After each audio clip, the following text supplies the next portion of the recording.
with collaboration of University of Health Sciences, and we got lot of inspiration from our Honorable Vice Chancellor, as well as we are inspired by our Honorable Principal Madam also. In fact, this is the second GCP what we have arranged, because first GCP was arranged a few years back, and we have also acquired some credit hours from West Bengal Medical Council. So, and this is very important in current scenario, because this GCP or ethical issues is very important for the students, for faculties, and as well as for the researchers. And this has been included in our curriculum-based medical education also.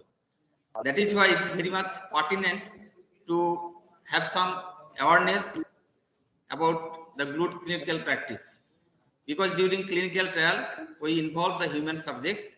So what should be the rights of the human subjects, what should be the justice to the human subjects, and what we should as a researcher or research participants, so what should we do? We have some knowledge. So to make this awareness, this program has been arranged after a long time in this medical college. So before I start or good clinical practice, so I will highlight some points about the ethics and what are the ethical issues, what are the development of ethical issues or biomedical researches, how it was developed and why it was developed, and what is the need of the hour. So with this brief introduction, I welcome again both online and offline participants.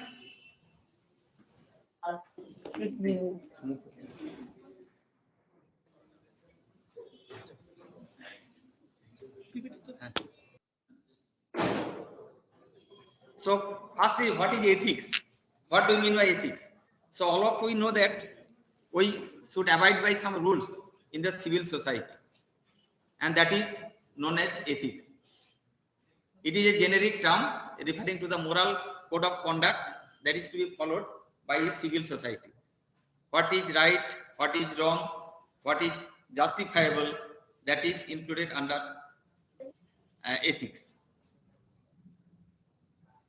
So what is bioethics? Bioethics is related to this ethics, that is biomedical ethics relates to moral problem that arises during practice of medicine and the pursuit of biomedical research. So it is the study of ethical issues that emerges with the advances of biology and medicines, and it examines the relationship between life sciences, biotechnology, medicine, philosophy, law, sociology, and health policy. So biomedical ethics should be practiced during our clinical trials. So what was the development of modern bioethics? Because before 20th century, the clinical trial programs was very much erroneous and very malpractices was done. So evolution after 20th century, because of unethical practice during healthcare services and biomedical research, that led to the development of various guidelines or various regulation in different countries. And I am coming to that later on. So importance of modern ethics. What are the importance? Number one, that this concept or science is changing every day. So it is very emerging dynamic area of our concept, and it is undergoing constant changes.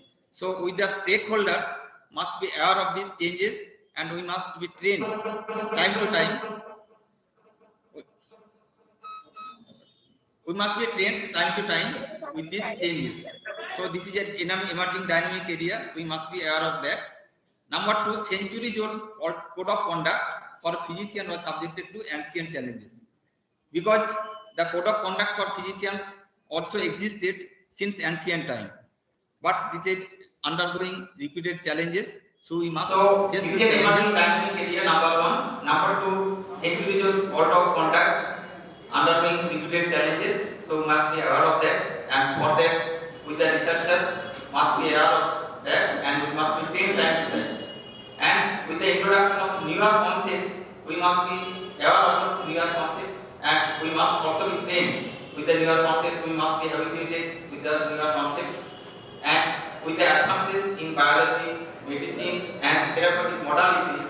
These are the important areas of modern biology. Regarding background of ethics, so why these regulations or different guidelines were formed? Because beyond infancy, we learn the moral norms along with social values during our childhood time. But later in life, we develop ability to distinguish between general social norms observed by the members of the civil society and special groups of the profession. That means during our infancy, we know some moral values, and we are trained by our parents, by our guardians, toward the social moral norms which have to be followed in the society. But as we grow beyond infancy, so we are able to distinguish between what is wrong, what is right, and what should be done, what not to be done. And we are also able to distinguish between the social norms that is observed by the civil society, general civil society, as well as we also able to distinguish what is the special group or special subset of population. Say for example our medical policy. So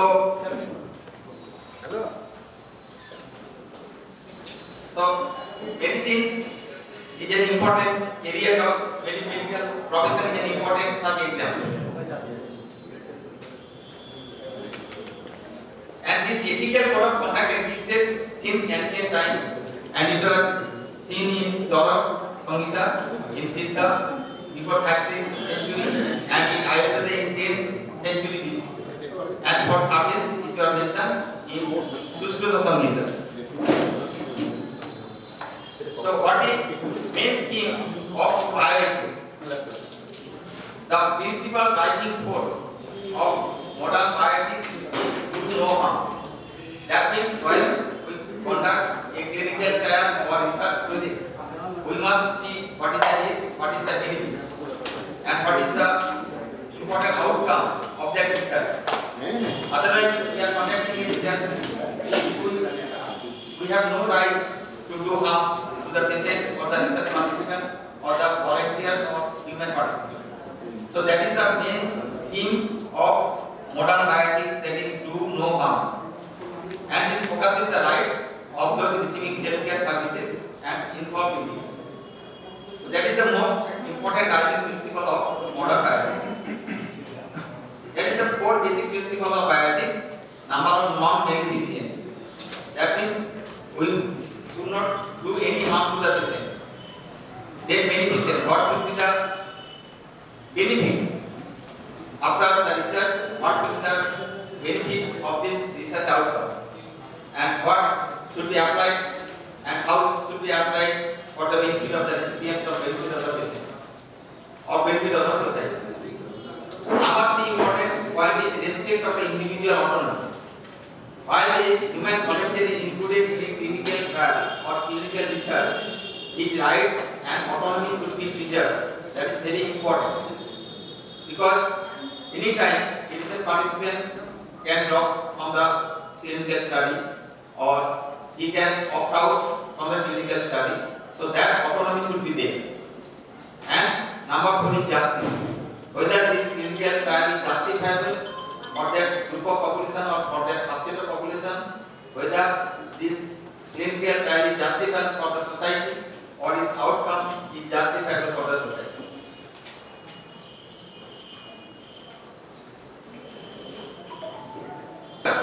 But in brief, the definition of good clinical practice is standard for the design, conduct, performance, monitoring, auditing, recording, analysis, and reporting of the clinical trial that provides assurance that data and report results are credible and accurate. That is what clinical trial is done. That must be reproducible later on. Otherwise, because it is invalid, and that the rights and integrity and confidentiality of trial subjects are protected. That is the important clue and driving force of any good clinical practice.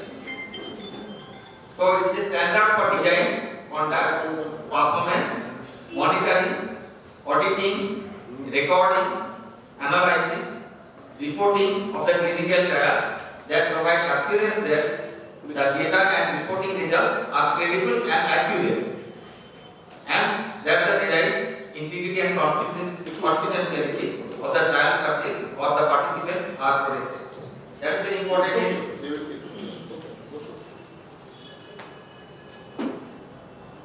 So, and in different countries, they follow different guidelines, different types of modalities. So, there are inconsistencies throughout the different countries. And to remove that inconsistency, there is the international conference of harmonization, that is ICH GCP guidelines. ICH GCP guidelines in international conference of harmonization of group clinical practice guidelines to overcome the inconsistencies in GCP guidelines throughout the different countries. So that is the ICH GCP guideline. There is some historic milestone in the development of region guidelines or GCP guidelines. Why these guidelines were developed, and it has been revised time to time also. Before 460 BC, oath of Hippocrates, that is a recall physician, and what is followed still today. In 1993, United States Food Drug Authorization Act was enacted to preserve the right of clinical trials. In 1947, after horrific and horrible experiment by Nazi physicians on the war victims of World War II, that human rights were violated, and for that reason Nuremberg Code was formed. And in that code, it was developed that consent of the research participants must be there, and that is the most important thing that was developed in Nuremberg Code. In 1948, Declaration of Human Rights. In 1962, Harris Amendment was done to improve this guideline further. And here, for the first time, any product before its marketing, it should be tested for its efficacy and safety. And that was done after the thalidomide disaster.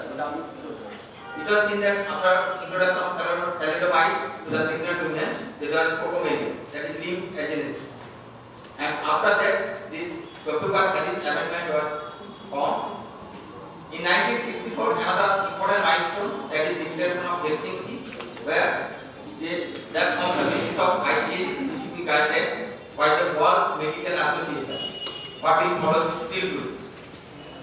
In 1977, the Midnapore report that laid down the four basic principles of ICH GCP guidelines, that is non-beneficence, beneficence, individual autonomy, and justice.